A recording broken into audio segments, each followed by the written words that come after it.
بسم الله الرحمن الرحيم إنا نحن نزلنا الذكر وإنا له لحافظون صدق الله العظيم وقال النبي صلى الله عليه وسلم خيركم من تعلم القرآن وعلمه أو كما قال عليه السلام سلام على خير الأنام وسيدي حبيب إله العالمين محمد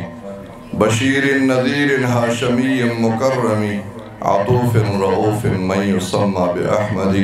يا رب لك الحمد كما ينبغي لجلال وجهك وعظيم سلطانك درود شریف مرگی پر شوق سر ہوئے اچھت آواز سر درود ہوئے اللهم صل وسلم على سيدنا ومولانا محمد وعلى آل سيدنا ومولانا محمد صلاة دائمة مقبولة تؤدي بها عنا حقه العظيم واجب الاحترام قابل قدر علماء کرام او ماتا مخامخ عزت مند و مشران و کشران اللہ جل جلالہ مضاف کل مبارک محفل دا ناستا دا اوریدل دا طول بخبل دربار کے قبول منظور کی عزت مند و تاسو دیر خوش قسمت دیر مبارک محفل کی ناستے دا دی محفل نسبت دے دا قرآن سرا او دا رسول اللہ صلی اللہ علیہ وسلم دا منصب سرا چا آغا دے ختم نبوت پا دا مبارک نسبتون بانے تاسو دل ترجمہ شوی زمان عزت بندو دا دی علماء کرامو مقصد داوی دا محافل جوڑی دا دی مدرسو خدمت کی دا دی دا پارا چا دا امت راروان نسل آغا دا سی جوڑ شی چا آغا دا معاشری دا پارا دا انسانیت تا پارا رناوی دا انسانیت تا پارا جکم دے روخانہ زندگی جکم دے جوڑکی زمان عزت بندو علماء کرام راروان دی او ناتخوانان حضرات ام جکم دے راروان دی تقریباً رسیدو والا دی زمان عزت بندو قرآن کریم دا اللہ جل شانہو آغا برکت والا کتاب دے آغا مقدس کتاب دے چھے اللہ جل شانہو دا دنیا او دا آخرت عزتنا خوشحالے ترقے آغا اللہ بدی کتاب کی خیلی ما تلک گورے اللہ فرمائی وَهَذَا كِتَابٌ أَنزَلْنَاهُ اللہ وی دا قرآن مونگ نازل کرے دے دا قرآن مونگ نازل کرے دے مبارکن او دا برکت نڈک کتاب دے زمائی دا اللہ پر ذات قسمی چستا پر زندگی کی دا سے مسئلہ دا سے مشکل دا سے تکلیف نشتا چا دا غی حل اپا قرآن کی نشتا یادو ساتے زمائی عزت مندو نن چا مسلمان سمرا خپل او سمرا وحل خوری تکول خوری پریشان دے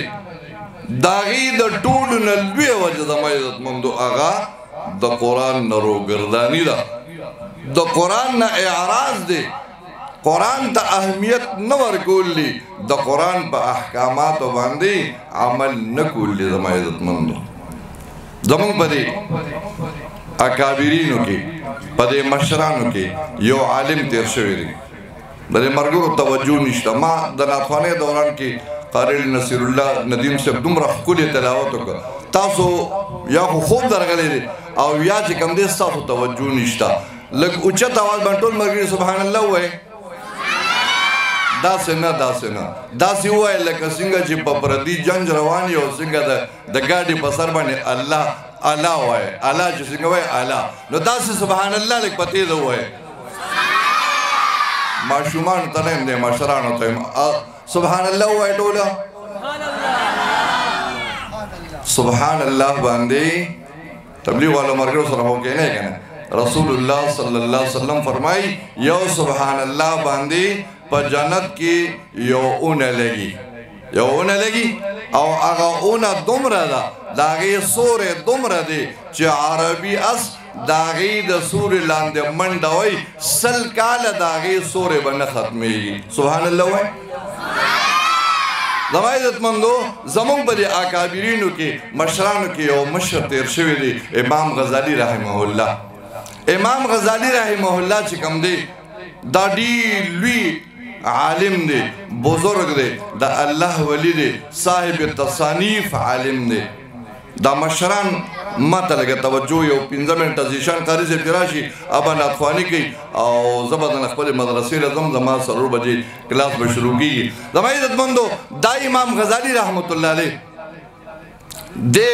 چې کله فارغ شو علم یې وکړ نو دی په یو جومات کې د ده امامت شو ما ته ګورئ امامت شو نو د امامت کولو نو خلک به راتله ودرېدل به ورپسې د ده یو ورور دی مشر دی دنه نو دی به نه راتلو د ورور پسې به جمع نه کوله جمع به نه کوله نو امام غزالي رحمت الله علیه راغې کور ته او خپلې مور ته وویل چې مورې زما یو خفګان دی وی ولې بچې وی زه په دې محله کې په دې جومات کې امام یم دا ټول خلک راځي ما پسې ودرېږي زما خپل ورور چې کوم دی هغه ما پسې نه ودرېږي دی ما پسې ولې مونږ نه کوي مور ته وی د دې خو ما ته پته نشته زوی یې راوغوښته وی بچې ده پسې ته ولې نه ودرېږي ده پسې ته مونځ ولې نه کوې هغه ورته یاره مورې بس نه کومه او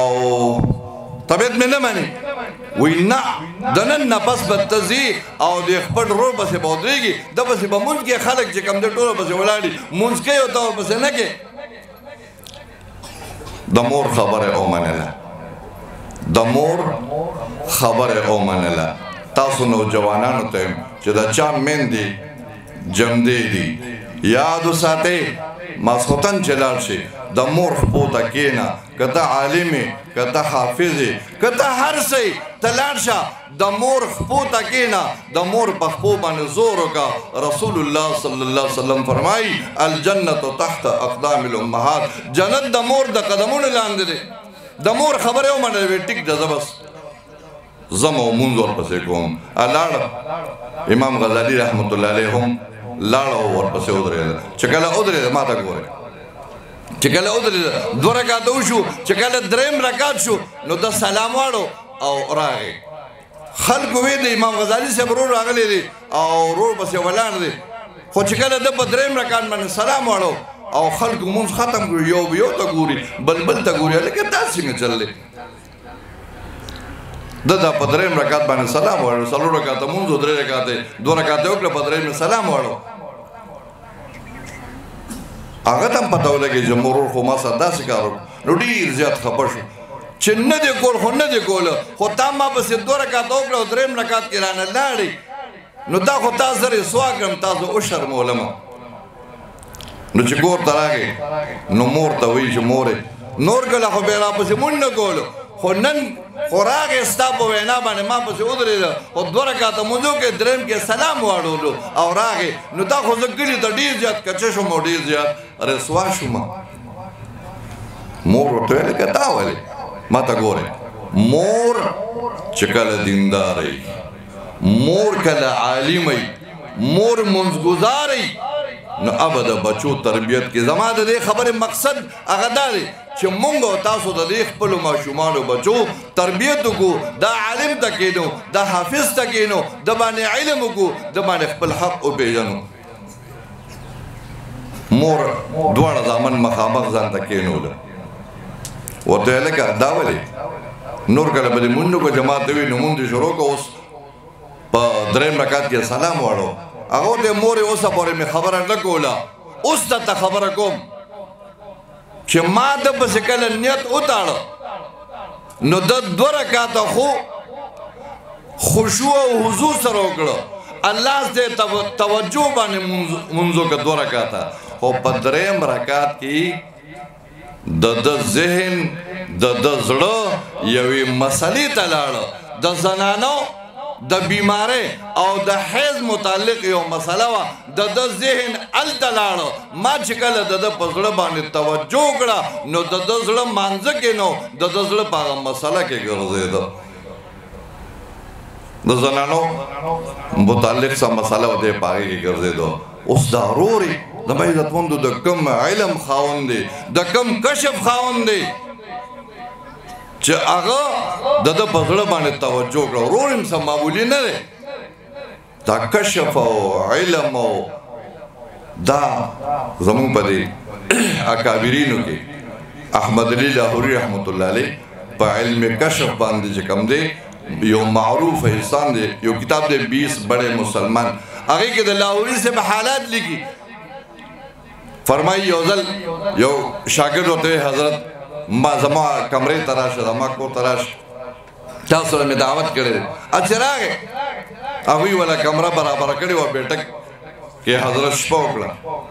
چې سحر شو نو د کمرې د کور مالک ته وی پته نه لګي چې دې کمره کې څه چلې. وی بیګا چې کم دی د هرې کمرې نه د الله آواز راته، د هر دیوال نه، د هرې خښتې نه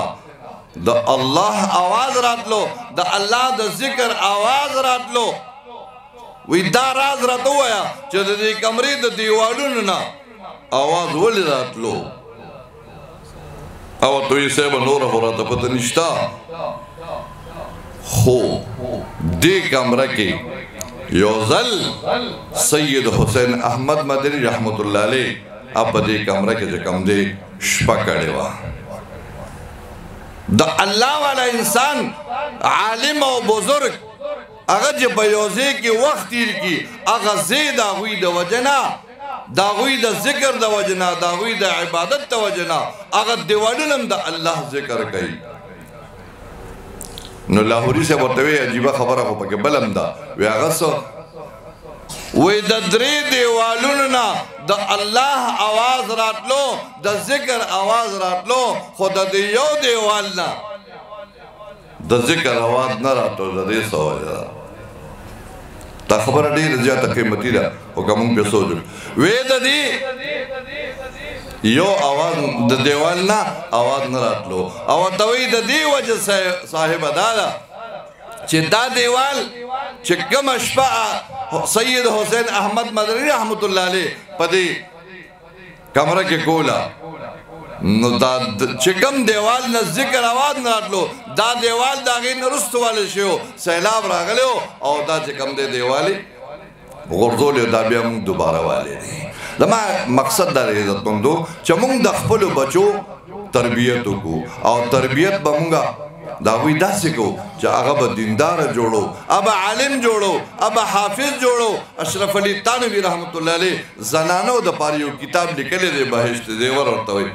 بهشت زیور کې تانوي صاحب چې کوم دی د اولاد د تربیت تقریبا 3 شپېته خبرې لیکلي دي چې د خپل اولاد تربیت بکې، خپل اولاد به یو مسلمان جوړي، یو دیندار اولاد به جوړي. هغه ته به چې کوم دی د بچپن نه ړومبې خبره چې کوم لیکلې ده، ړومبې خبره د اولاد د تربیت چې یو انسان له الله بچي ورکړي. نو وایي د خپل بچي له به د بېلمازې ښځې چې مونډ نه کوي د هغې پی به نه ورکوي، چې سرتور سرګرځي، کومه زنانه سرتور سرګرځي د هغه زنانه پی به د خپل ماشوم له نه ورکوي. که ستا کور والا اب منځګزاره نه ده، هغه چې کوم دی د الله ذکر نه کوي، نو وایي د خپلو بچو له د بېدینو ښځو پی مه ورکوئ، د بېلمازو ښځو پی مه ورکوئ، ځکه د پیو د ماشوم په اخلاقو باندې اثر پروزي. د ماشوم په اخلاقو باندې پیو اثر غورځېږي چې پی د کومې زنانه مونځ او دس نه کوي، ذکر نه کوي، د الله بندګي نه کوي، د دغې زنانه پی به نه ورکوي. بیا فرمایي وایي ماشوم له ړومبې چې کله خبرې شروع کړي نو هغه د الله سره تعلق پیدا کا. لا اله الا الله ورته وایه، بسم الله الرحمن الرحیم ورته وایه، الف با تا سا ورته وایه. د ماشوم ړومبې الفاظ هغه د خولې نه د الله را ادا کوه، هغه ته الله وښیه، هغه ته د علماء مجلس ته بوځه، او هغه چې کوم دی دینداره جوړ کا. بیا فرمایي وی بچوله د اول نه د سپینو کپړو ترغیب ورکوي، د کلر کپړو، د بې حیايۍ د کپړو ترغیب ولا د دین ذهن اړوي او د سپینو کپړو ترغیب ورکوي چې دو کې د اول نه د دیندارۍ اثرات دي. بیا فرمایي وی د الله په نوم باندې چې څه ورکړه کې د الله په نوم باندې چې کوم ورکړه کې ملنګ فقیر کوزه کې سوال وکړه د الله په نوم باندې څه ورکړه کې نو ادم ماشوم په لاس باندې کوه چې په دې ماشوم کې د اول نه د سخا عادت پروزي چې دغه د دی وخلا د سخا د الله د نوم باندې د الله په نوم د ورکړي عادت پکې پروزي. بیا فرمایي ماشوم با ماسختن وختي و د کېدو ته نه پرېږدي وقتی به نه بچ بس روټه خوري او سملی نه دې کې نوا د باندې مهنت کوا دې سبق ته کې نوا او ای سحر نا وخت پاسې دو ته مپرېدا سحر نا وخت پاسې دو ته مپرېدا دا تقریبا 3 په خبره د اولاد زما عزت مند د دې بچو اب مونږ باندې حق دی. رسول الله صلی الله علیه وسلم فرمای کلکم راع وکلکم مسئول عن رعیته هر یو کس سرون کې دی هر یو کس راعي دی او هر یو کس نبا د خپل رعیت او د خپل ماتحتو چې کوم پلاران دي ستاسو نبا د دې بچو متعلق تپوس کیږي تا دا بچي په کم لین باندې ورکړو نن د افسوس خبره دا کوم د عزتمندو الحمدلله زما خپل مدرسه که یو ماشوم سکول لنځي کالج ته نځي مور بلار چې کوم دې پریشانی مولیانو پسیم ګرځي تعویذونم ګرځي چې زما بچي کالج لنځي زما بچي سکول لنځي خو که یو بچي مدرسې لنځي یو بچي مون نه کوي نو د مور بلار چې کوم دې پروا نه مړ بس غټ شي کوي با دا یاد وساتئ. تانوی سے فرمائی وی اول کې بچی دیندار کا زکه جرستو دې څومره غټي دغه چې کوم دی بیا اثر غشتل نه کی دې رستو بیا اثر نه قبلې دې لپاره زما عزت مندو د دې علماء د الله جل شانه دنیا او آخرت دواړه خشتگی دا علماء کرام دا زمون خیر خواري اگر چې مونږ نن څومره مخالفت کو د علماء کو څومره توهین کو هغه د علماء کو زما د الله په ذات قسمی دا علماء دا حافظان دا خلق دا زمونږه خیر خواري دې زمونږه چې کوم دی دنیا او آخرت دواړه خشتکول غواړي د علماء سره ناسته کوي د علماء سره محبت کوي د علماء چې کوم دی خدمت کوي خدمت نشي کوله ورته نشي کوله د زړه نه علماء سره نیکان خلق ما بوله استاد محترم قاری فضل کریم عارف سے دامت برکاتهم اوی عمره لتلی نو دا طرف نه اوی واتس اپ باندې خبره بکولي نو ما ورته حضرت د عربی او شعر دی چې احب الصالحین ولكن لست منهم احب الصالحین نیکان میں خوخ دی ولكن لست منهم پخپل نیک نیم لعل الله یرزقنی صلاحا فلاحا کی دیش اللہ جل شانہ د نیکانو په صحبت د نیکانو په محبت بانی اللہ جل شانہ مونږ له کامیابی راکی اللہ رب العزت مونږ ټول له کامیابی راکی. قاری زیشان سے وی راور سے دل انشاءاللہ وی بنت خانی کی علماء کرام حضرت مفتی شاکر اللہ حقانی سے وی برادی عبدالرحم شاکر سے دی علماء کرام برادی ایو بیان نے کئی کوشش ہو کہ انشاءاللہ سمرہ پورے دا مجلس تاخیری وقت پورے جگم نے کینے او بدہ سے مبارک محفل کے نا سے چه دا اللہ جل شانہ دا طرفنا انوار برکات راوریگی اللہ دا عمل توفیق راگی و آخر دعوانا الحمدللہ رب العالمین.